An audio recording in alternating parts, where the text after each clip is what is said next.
Bonjour, c'est Laurent Carrella, je suis professeur de psychiatrie et d'addictologie à l'Université Paris-Saclay et je travaille à l'hôpital Paul Brousse. Et aujourd'hui, je vais vous parler de Sniffy. Sniffy, c'est quoi? C'est de la poudre blanche qui est contenue dans une fiole d'1 gramme.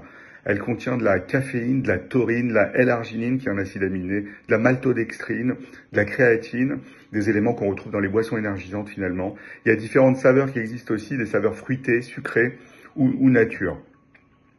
Aucun de ces composants n'est interdit par l'ANSES, l'Agence nationale de sécurité sanitaire, mais ce produit est vendu comme un produit qui se consomme par voie intranasale avec une paille, ça se sniffe, exactement comme la cocaïne. Ça vous promet un effet euphorisant, assez rapide, un effet booster, mais en fait, il n'en est rien.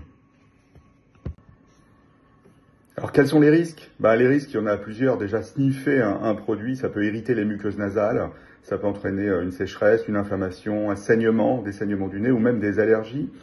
Et avec Sniffy, cette poudre en fiole, on est dans la symbolique cocaïne. Il y a de la poudre, il y a une paille pour sniffer, c'est vendu au gramme, on promet de l'euphorie. C'est un message qui est extrêmement délétère pour les jeunes qui vont pouvoir transgresser en toute légalité. Qu'est-ce qu'il y a encore? Le marketing sucré, c'est fait clairement pour attirer les jeunes.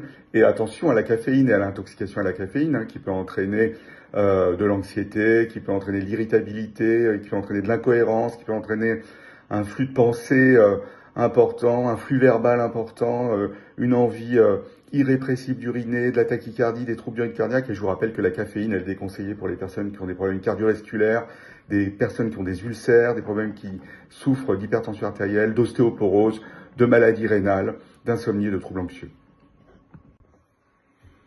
Que pensez-vous d'une possible interdiction évoquée par le ministère de la Santé? C'est une très bonne chose. Il ne faut pas promouvoir un produit qui rappelle une drogue illicite comme la cocaïne, avec ses complications médicales, psychiatriques, psychologiques et addictologiques. Il faut prendre des mesures exactement comme les mesures qui avaient été prises pour, par exemple, les cigarettes en chocolat. Un bon conseil, ne testez pas Sniffy.